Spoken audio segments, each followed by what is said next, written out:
My story began in a serene suburb, where childhood dreams of excelling in business and unraveling the potential of technology consumed me.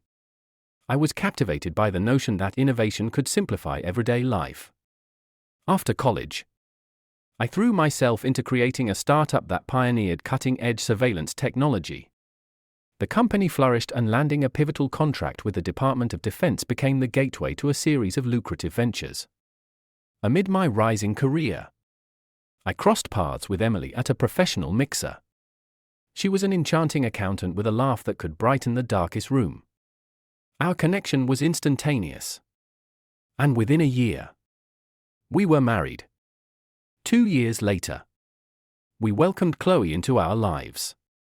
A bundle of joy who brought light to every corner of our world. Yet, as my business demands escalated, I failed to see the growing chasm forming between Emily and me. The reckoning came post-divorce. During my newfound role as Chloe's primary caregiver, I had turned a blind eye to the warning signs, ignoring what should have been obvious.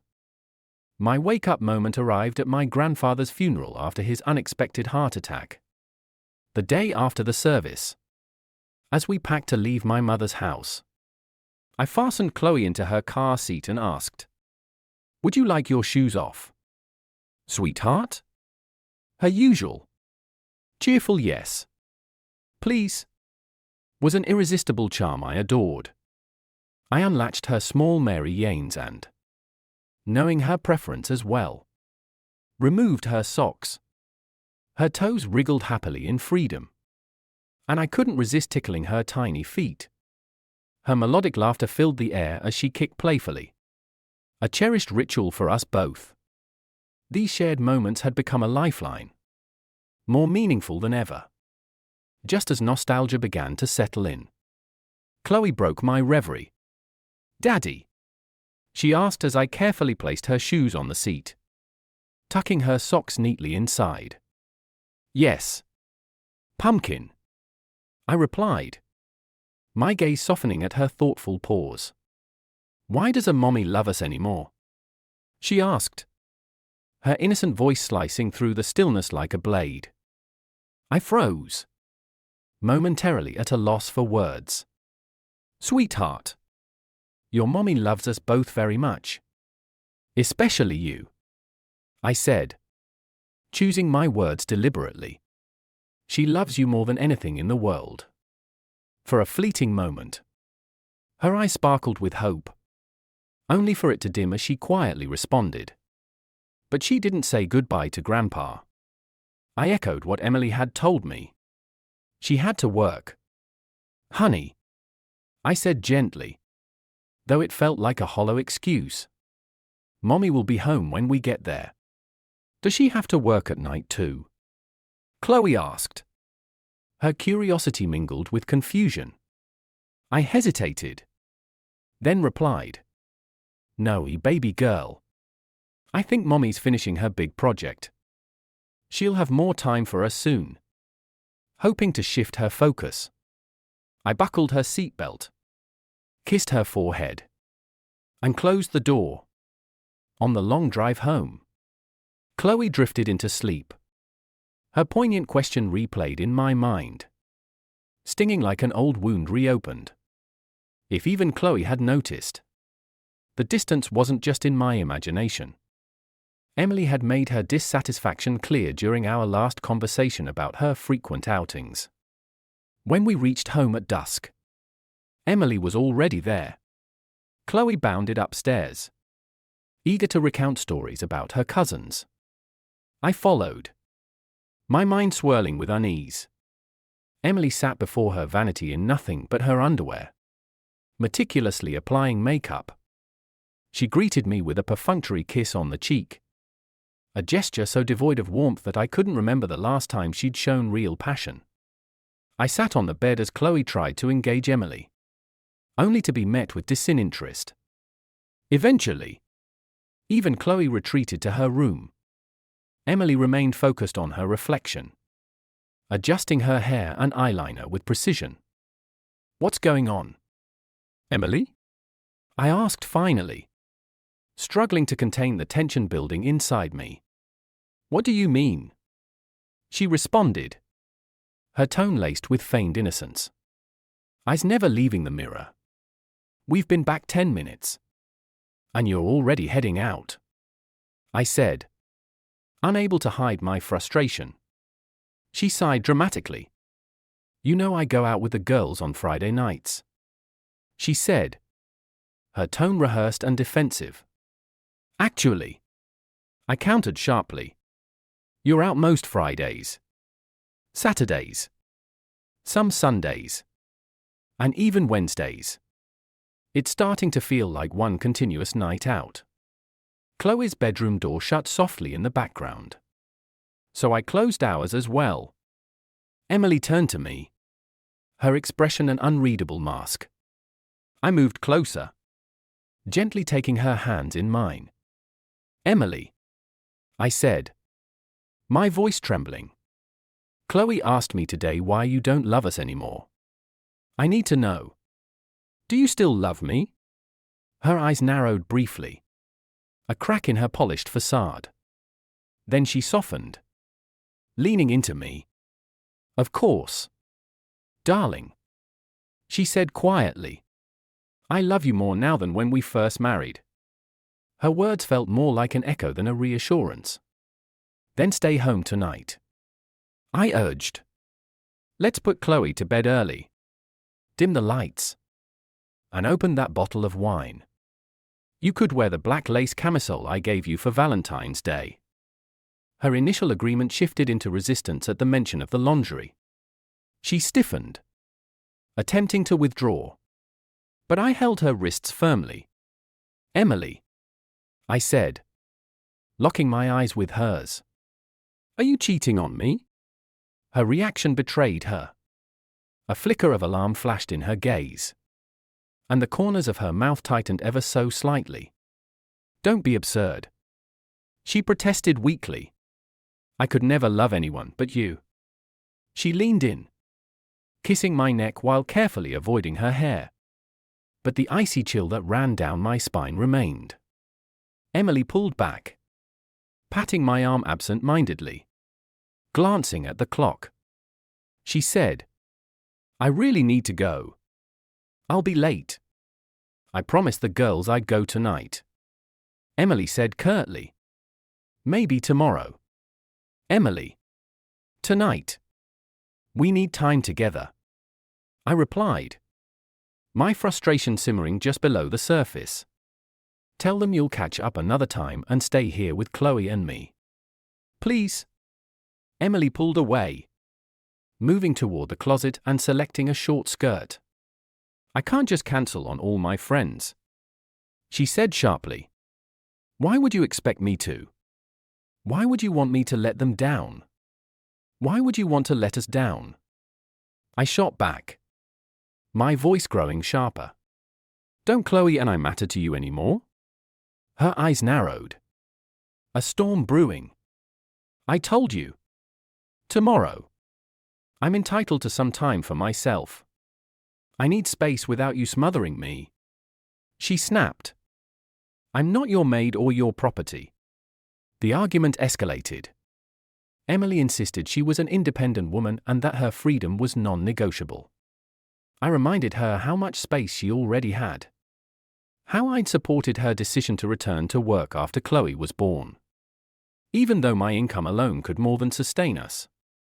I expressed my pride in her accomplishments but questioned why her job and these endless outings seemed to overshadow her family's needs. My sarcasm about her girls' nights only fueled her anger. When she demanded to know what I was accusing her of, I decided it was better to leave before I said something irreversible. I retreated to the couch, grappling with the desire to stop her but knowing it would only deepen the rift. When Emily came downstairs, I was calmer, though far from at peace. We exchanged a glance. Hers defiant. Mine conflicted. "Emily," I said, my voice deeper than usual, "please don't do this." She paused at the door but didn't respond. "Emily," I repeated, more firmly. I love you. Don't do this to me or to Chloe. She turned briefly, her face unreadable, then walked out and closed the door behind her. Chloe ran downstairs, pulling open the door to watch her mother's car vanish down the street. Slowly, she closed the door, walked over to the couch, and climbed up beside me, her eyes fixed on the door as if willing her mother to return. After a moment, she crawled into my lap and we held each other in silence. Later, I carried her to the kitchen to make sandwiches, finding comfort in the small, quiet routines of our life together.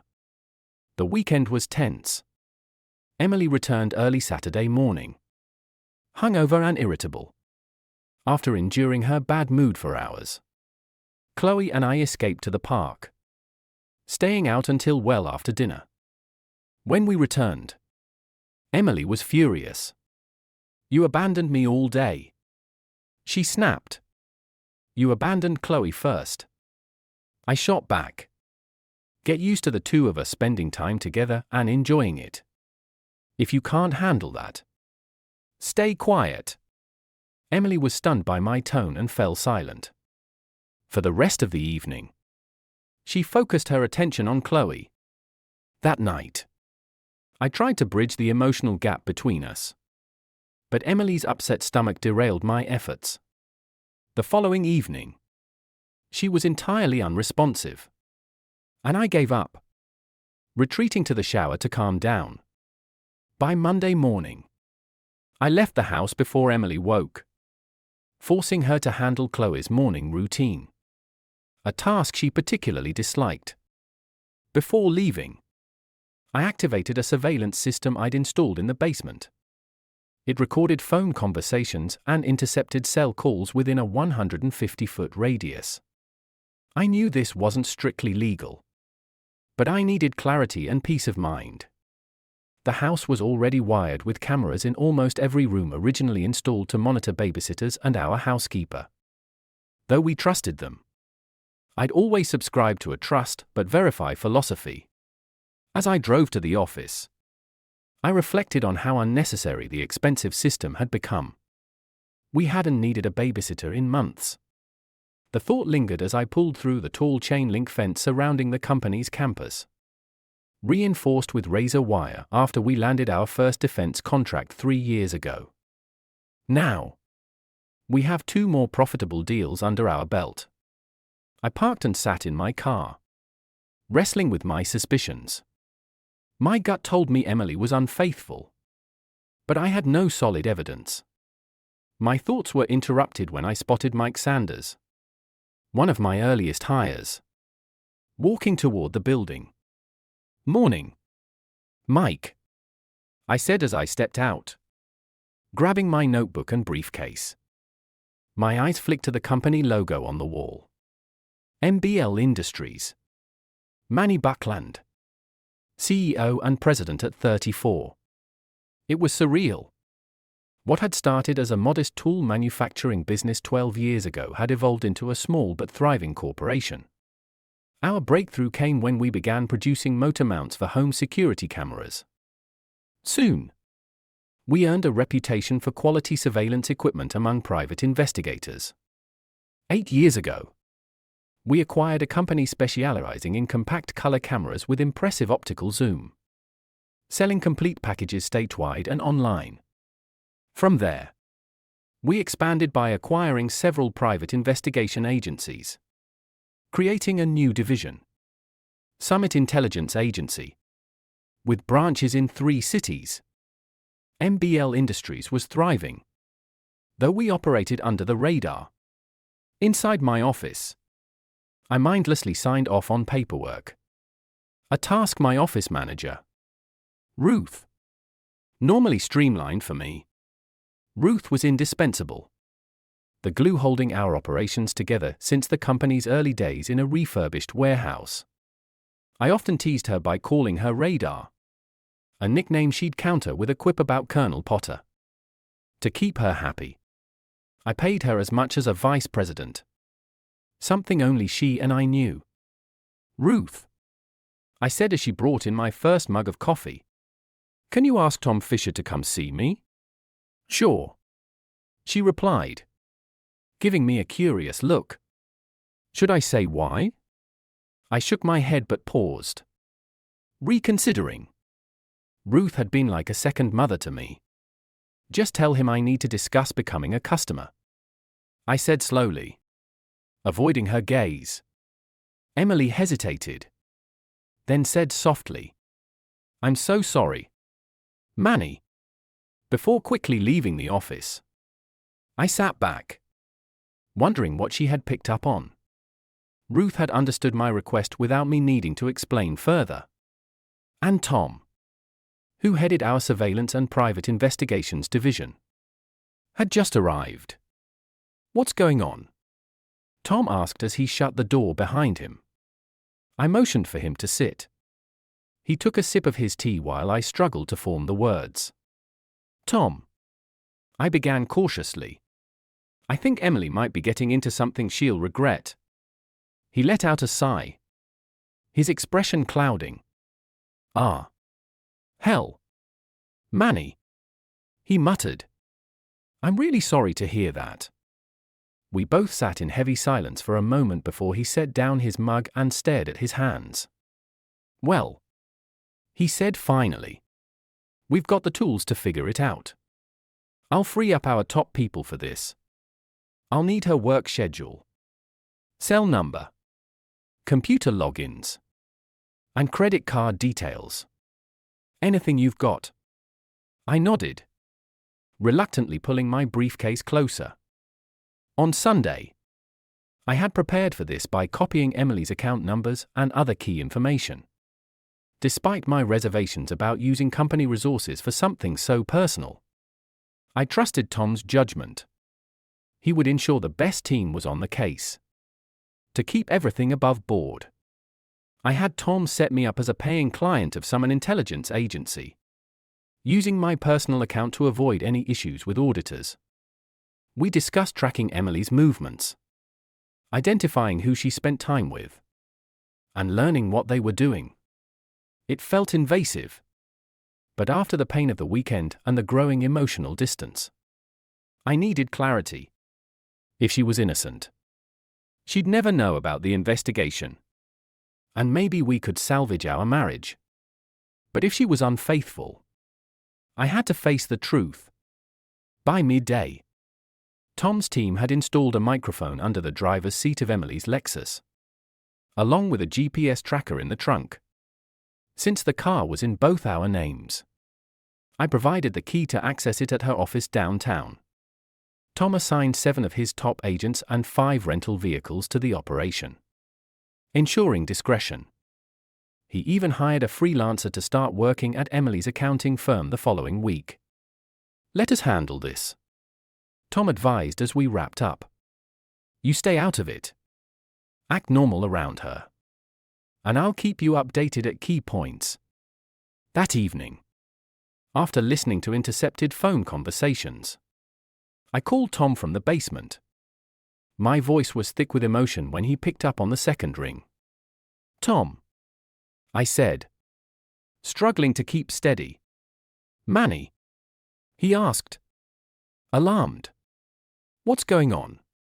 You know the intercept system we installed when we built the house? I began. Yeah. Sorry, we didn't get remote monitoring set up today, he replied. No problem, I said, taking a shaky breath.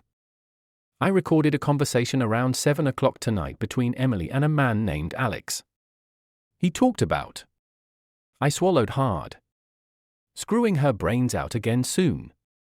Tom let out a quiet sigh. Damn.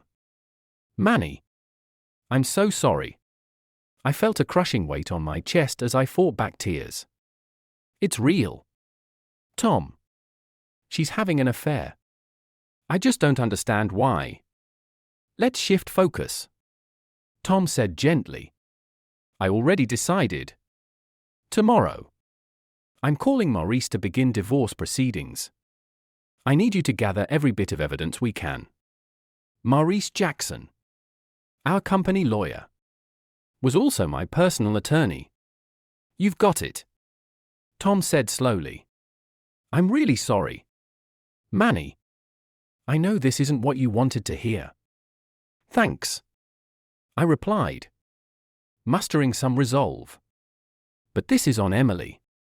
My daughter and I are the ones who'll suffer. And I need to protect Chloe from the fallout. Tom encouraged me to stay composed. Don't let this consume you. You'll come out stronger, no matter what. That night, I told Emily I'd be sleeping in the guest room, using congestion and a dry throat as an excuse. She agreed without hesitation, barely looking up from her magazine. I also mentioned wanting to be closer to Chloe in case she needed us, though Emily's indifferent shrug made Chloe's recent bedwetting a symptom of emotional distress I couldn't ignore. The following afternoon, Tom presented me with a preliminary report. Emily's lover was Alex McCoy, an accounting executive at her firm. Like Emily, he was a division supervisor. He was 38, married, with 2 children, a 9-year-old son and a 7-year-old daughter. His wife, Pamela, worked part-time as an insurance agent. Alex was taller but leaner than me, where I maintained my strength from my amateur boxing days and regular weightlifting. Alex had the build of a runner. Tom provided a photo of him, a man who might be considered attractive to some but didn't stand out. I couldn't fathom why Emily would risk everything for him. Tom also obtained a 2-year history of Emily's phone records by bribing a contact at the phone company. The calls had started sporadically but increased to weekly 6 months ago and now occurred almost daily. Mostly at night or early morning. Often when I was at work or in the basement. Any idea what might have triggered this uptick? Tom asked, his professional tone making the conversation marginally easier. I leaned back, thinking. She went to a training seminar in Chicago a couple of weeks before it started. I dropped her at the airport. And Alex was on the same flight. Tom nodded, scribbling notes. That seminar could be where this started. Too many signs point to it. I don't believe in coincidences. Neither do I. I agreed grimly. Tom outlined additional findings, including digital records of our credit card activity for the past year. He mentioned they were also combing through our bank transactions. Impressed but unsettled by the sheer depth of their investigation, I asked, "How did you get all this without my authorization?" Tom smirked faintly. "You authorized everything," he replied. I raised an eyebrow at Tom, questioning silently. "Boss, you really don't pay attention to what you're signing when Ruth hands you a stack of papers, do you?" I couldn't help but smile and nod. I used to trust Ruth almost as much as I trusted Emily. Now, Ruth had overtaken that spot entirely. All right, I said, raising my hands in mock surrender. Go forth and do battle with the bad guys and girls. By Thursday, Tom and his team had compiled an astonishing amount of information on Emily and her lover, Alex. 2 investigators sent to Chicago interviewed several people from the seminar Emily and Alex had attended. A desk clerk mentioned mistaking them for a married couple until noticing their different last names. Hotel staff recalled them frequently visiting the lounge, where they indulged heavily in alcohol before stumbling to their rooms early in the morning. The lounge manager even had to reprimand them twice for their inappropriate behavior. Tom's investigators were negotiating with the hotel to obtain security footage for a discreet fee, which I understood meant an under-the-table payment. A freelancer embedded in Emily's office had already reported that Emily and Alex were openly perceived as an item. Their mutual boss was aware of the affair and had warned them to keep it out of the workplace. Emily's performance had slipped, costing her a promotion, an indication of her conduct affecting her career. I noted this for Maurice, my attorney, as evidence that the company wasn't strictly enforcing its morality clauses. Another operative working in payroll had secured records of Emily's and Alex's pay and attendance. They revealed frequent absences on the same afternoons, likely for their rendezvous. Credit card transactions showed Alex was a cheapskate, with Emily paying for most of their motel rooms at dingy locations on the outskirts of town. Their tawdry, tasteless affair filled me with disgust. Emily's supposed girls' nights were also exposed. Her circle of friends included mostly single or recently divorced women on the prowl, although Emily swore them to secrecy. All but one, Marie, were easily bribed with 100. They willingly provided dates, locations, and times of Emily and Alex's meetings. Marie, however, called Emily immediately, furiously defending her. She accused me of being spiteful and unreasonable for checking on Emily. Marie's own reputation wasn't stellar. She'd been divorced twice for infidelity and was notorious for liaisons with married men. She didn't even work in the same office as the others, but had somehow inserted herself into Emily's social circle, appearing to encourage the affair. Tom had cloned Emily's phone to monitor her conversations and bribed her friends to stay quiet. They reassured Emily that they hadn't revealed anything. Emily knew someone was asking questions, but believed her friends were protecting her secret. I was stunned by how much information Tom's team had unearthed. Emily and Alex were rank amateurs trying to play a professional's game, and they didn't stand a chance. For the next 3 weeks, things settled at home. Emily cancelled most of her outings, except for Friday nights. Tom's agents confirmed she and her friends frequented clubs, danced with random men, and then went home. Alex, meanwhile, stayed with his family. One report suggested his wife had noticed a sudden change in routine and wasn't happy. Despite this lull, Emily and Alex's arrogance soon returned. Believing the scrutiny had blown over and I was oblivious, they resumed their frequent, explicit late-night phone conversations. I moved almost entirely into the guest room, avoiding Emily as much as possible. My excuse was a persistent, dry cough, which she accepted without question. I poured my energy into spending time with Chloe, reading her every book in her library and buying new ones. On the 3rd Wednesday of the month, Tom informed me that Emily and Alex had arranged to meet at their usual seedy motel. This time, Tom's team was ready. Maurice, my attorney, had prepared me for the confrontation. I arranged for Mandy, our 16-year-old neighbor, to babysit Chloe that evening. Emily, I said, standing in the living room as she prepared to leave, please don't go out tonight. My voice was calm but earnest. Manny, she snapped, softening a moment later. Look, nothing's going on. I'm just going out for drinks and maybe some dancing. That's it. Her convincing smile didn't fool me. But I hesitated. She hugged me tightly, as if trying to reassure me. Emily, I said impulsively, I know you're meeting someone tonight. He can't possibly mean as much to you as Chloe and I do. Please don't go. She pulled back, her eyes narrowing in suspicion. What are you talking about?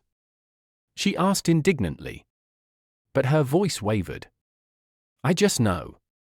I insisted. You're cheating on me. Emily. You're cheating on Chloe, too. It's not fair. She relaxed slightly, assuming I only had suspicions. I'm not cheating on you, she said firmly. But if you keep accusing me, maybe I'll find someone who can take care of my needs. My anger flared, but I looked away, refusing to escalate the argument. Not another word. She said sharply, I have never cheated on you. And I never will. Does that satisfy you? Without waiting for an answer, she grabbed her light jacket. I noticed the absence of a bra and the lack of panty lines beneath her miniskirt. My stomach churned. Emily, I said more evenly, if you ever cheat on me, it's over.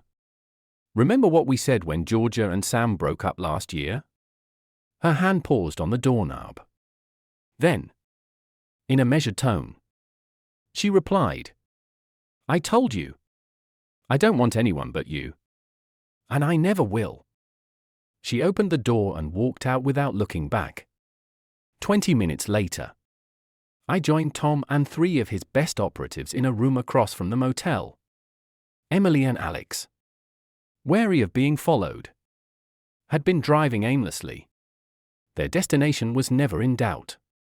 Though the desk clerk, paid handsomely by Tom, had informed us of their reservation.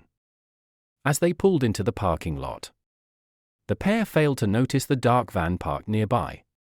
Recording their every move, Emily and Alex embraced, sharing a passionate kiss as if the world didn't exist.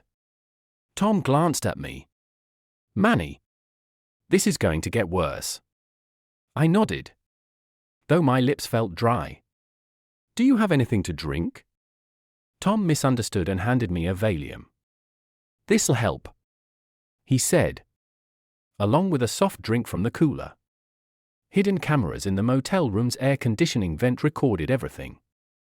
As expected, Emily wore no underwear, and her dress was off in seconds. Alex followed suit and the two collapsed onto the bed. Tom's men positioned fiber optic cameras under the door and over its frame, capturing every moment in crisp detail. Emily and Alex had no idea they were being watched. To ensure they weren't detected, Tom's team unscrewed the nearby exterior light before returning inside. The receivers were already linked to the monitors and recording equipment, so we settled in to watch. With 3 cameras in place, we were confident we wouldn't miss anything. The show, however, was underwhelming. There was no affection or tenderness. Alex simply put on a yellow condom and got to work. Watching Emily's face, I couldn't tell if she was in pain or pleasure. Damn, I muttered, shaking my head. That guy's not even bigger than me. Actually, he's smaller. Emily had measured me multiple times early in our marriage, often teasingly calling for her king-sized when we made love. Alex, by contrast, was on the low end of average, and his crude technique left much to be desired. What was Emily seeing in him? My wounded pride got a minor boost when Eva, one of Tom's agents, glanced at my lap, then at the monitors, shaking her head with a faint, knelling smile. Her speculative look caught me off guard, but I quickly looked away. She worked for me, and mixing business with pleasure wasn't an option. But the idea lingered. Who knows? Maybe there'd be an opening for a new bedmate soon. There wasn't much else to see. Alex and Emily carried on their tawdry affair, rested, and started again. I couldn't help but wonder why Emily was throwing away 6 years of marriage for him. The next week, Emily and Alex's schedules didn't align, frustrating them both. Then Marie suggested a weekend trip to Nevada. Tom's investigators had uncovered plenty about Marie. She was a spiteful woman estranged from her family due to repeated infidelities. During a monitored phone call, Marie told Emily she'd won 2 free tickets to Vegas and invited her along. Her real intention, however, was for them to meet men. Emily agreed, but invited Alex, throwing a wrench into Marie's plans. Marie, unhappy but not bold enough to object, went along with it. Alex, true to form, grumbled about paying his own way, further showcasing his cheapness by expecting Emily to cover his expenses. Maurice, My lawyer decided Marie would be subpoenaed. She knew both Emily and Alex were married, yet facilitated their affair by arranging the trip. While Maurice doubted we could extract damages from her or that the lawsuit would go far, he was determined to send a message, discouraging her from wrecking another marriage. We debated whether to confront Emily with the motel footage now or wait until the Vegas trip. Maurice suggested patience, arguing the deceit and extravagance of the out-of-state trip would be even more damning. He wanted Emily clearly caught overstepping her boundaries. Tom's team booked rooms at the same casino hotel as Emily, Alex, and Marie for $500. A cooperative desk clerk ensured they got a room with a direct line of sight into Emily's. Tom's cameras were set up to capture everything. People in high rises often feel invisible, despite the height and proximity of other buildings, which Tom had exploited in countless cases. Even if they closed their shades, Tom's team had a laser device to capture sound vibrations from the window. This would allow them to record conversations clearly enough for use in court.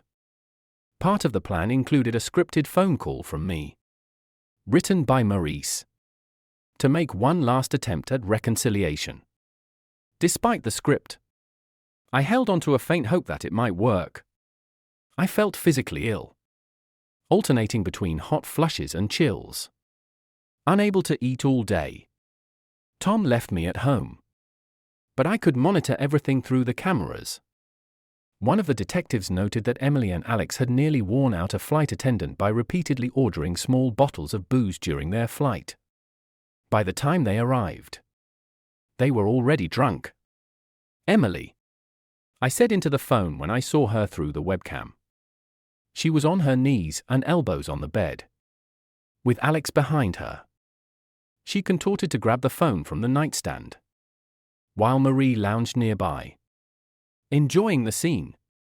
Please, honey, I pleaded, keeping my voice steady. Don't do this. Come home to me. We can work through this. Maurice had instructed me to sound calm and coaxing to contrast Emily's behavior. Emily, think of Chloe. I continued. Think of what this is doing to her. My words were earnest, but the sight on the monitor, the woman I loved shattering our family, was unbearable. I still loved Emily, even then, and held onto a sliver of hope for redemption. Screw you. Emily screamed into the phone. I'm not doing anything. You paranoid idiot. I've had it with your accusations. Her duplicity astounded me. How could she say that while in the middle of an affair? Naked and entangled with Alex? When I hung up, Emily's voice lingered in my mind. Her lies didn't stop there. Moving closer to Marie, she joined her in watching Alex and another man fool around. Then, with venom in her voice, she added, I just might pick up some creep tonight and bring him here. How's that? Deal? Would you like that? Maybe then I'll finally give you something real to accuse me of. Her vindictiveness left me stunned. This was the same woman who, just a year ago, had sought my arms for comfort after losing her favorite aunt. She had been my confidant, my partner, and the mother of my child. Now, she was unrecognizable. Emily, I said quietly, though I knew she couldn't hear me. Why are you doing this? What about Chloe? Emily's response, though inaudible, was unmistakable. Her lips curled into a sneer as she returned to the bed, motioning for Alex to continue. Sunday morning, Tom's team dismantled the operation, packed their equipment, and flew home. The evidence was overwhelming. Maurice now had video recordings, photographs, phone transcripts, and financial records. Enough to proceed with the divorce filing on Monday. The most damning piece of evidence? A vivid recording of Emily, caught in the act, screaming curses at me and our daughter while claiming she wasn't cheating. The footage, captured through an open window, was admissible in court. We included key clips from the home surveillance system to strengthen our case against Emily.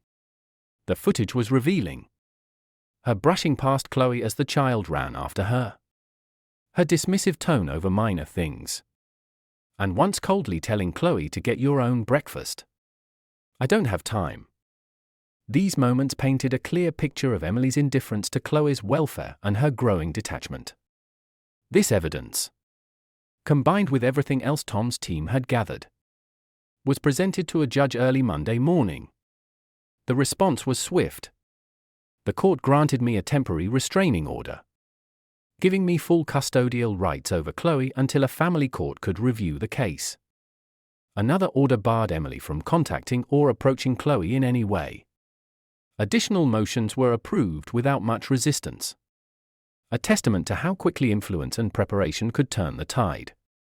My attorney had orchestrated it all flawlessly, growing wealthier in the process. At Emily's office that same morning, the mood was sluggish. As usual for a Monday. Many employees nursed hangovers from their weekend escapades, their productivity lagging until well into the afternoon. Others idled at their desks or lingered near the coffee machine, chatting aimlessly as they waited for their groggy colleagues to recover.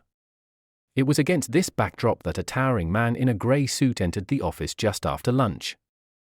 His presence was commanding, immediately drawing attention. A few hopeful women exchanged glances as he strode purposefully through the aisles, his gaze flicking from a photograph in his hand to the faces of the employees he passed. He seemed to be searching for someone specific, and it wasn't long before he found her. Emily was speaking in hushed tones with two men. Her supervisor, a tall and distinguished figure in his early 40s, and a smaller, slighter man clinging awkwardly close. Alex. Emily's dark, weary eyes darted toward the large man as he approached, her discomfort apparent. Emily Buckland. The man rumbled in a deep voice, startling the group. Emily hesitated, then nodded reluctantly, dread settling over her features. Without breaking stride, the man withdrew a thick envelope from his coat and announced loudly, "You, madam, are served." His booming voice cut through the office chatter, silencing the room and drawing a crowd. The man paused dramatically, letting the weight of his words sink in before setting his briefcase on a desk and pulling out a stack of documents. The papers were neatly organized, printed on onion skin sheets backed with baby blue pages, their official appearance underscoring the gravity of the situation. "This," he said, handing Emily the first set of papers, "is a copy of the divorce petition filed this morning. Mr. Manny Buckland intends to dissolve your marriage immediately." Emily accepted the documents with trembling hands, her face pale and her expression unreadable. The man handed her a second bundle. "This is a court order prohibiting you from coming within 1,000 feet of the residence you once shared with Mr. Buckland." The third set of papers landed heavily in her grasp. "This is a restraining order forbidding you from contacting Miss Chloe Buckland in any form. No phone calls, emails, letters, or attempts to speak to her. Is that clear, madam?" Emily's only response was a faint nod as her co-workers watched in stunned silence. "In one final piece," the man added, holding up a cashier's check disdainfully, as if it were contaminated. "This represents 50% of the funds in your former joint accounts, which were closed this morning. Your joint credit cards have also been cancelled." Emily stared numbly at the check as he dropped it onto the growing pile in her hands. He continued without pause. "As for your personal belongings, they are currently being packed and loaded onto a moving truck. These items will be placed in storage, where you may retrieve them at a time and location of your choosing." Instructions for contacting Mr. Buckland's attorney are included. The man's cold, methodical tone only deepened Emily's distress. Tears welled in her eyes as he delivered the final blow.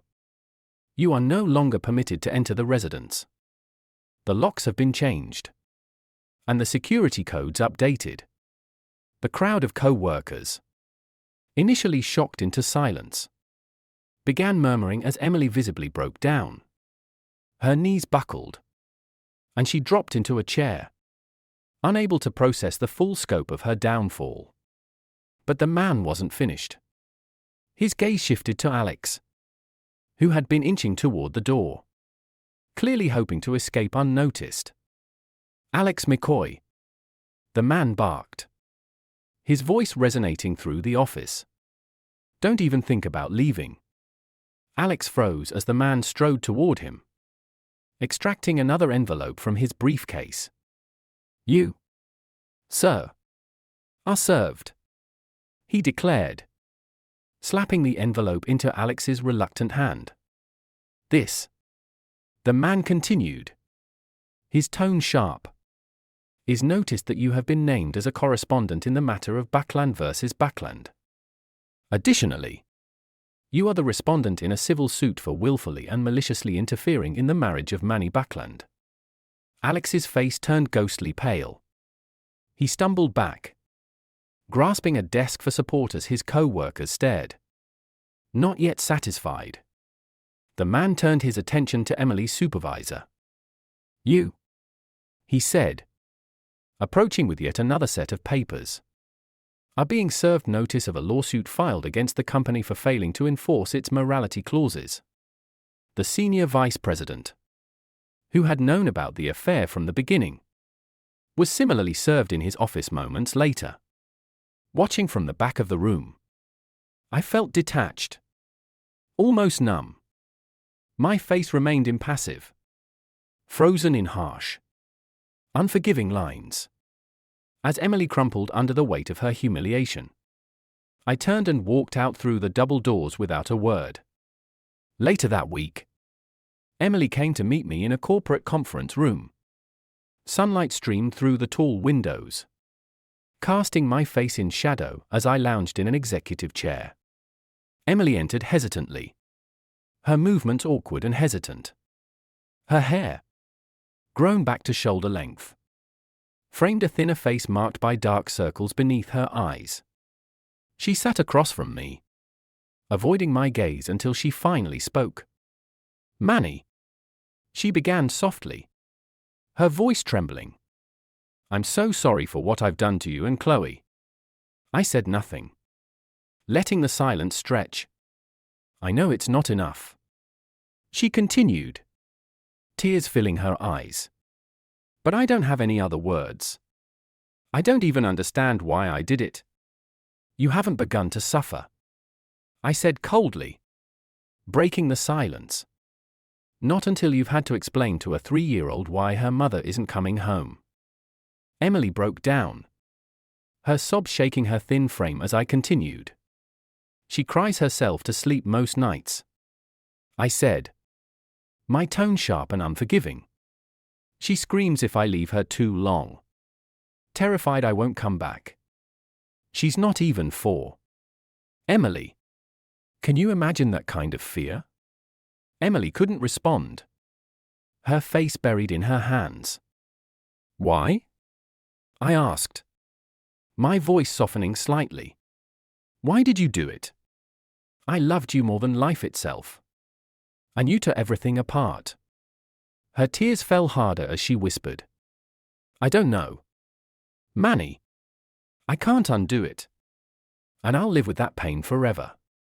I don't deserve forgiveness. I hurt the only man I've ever loved.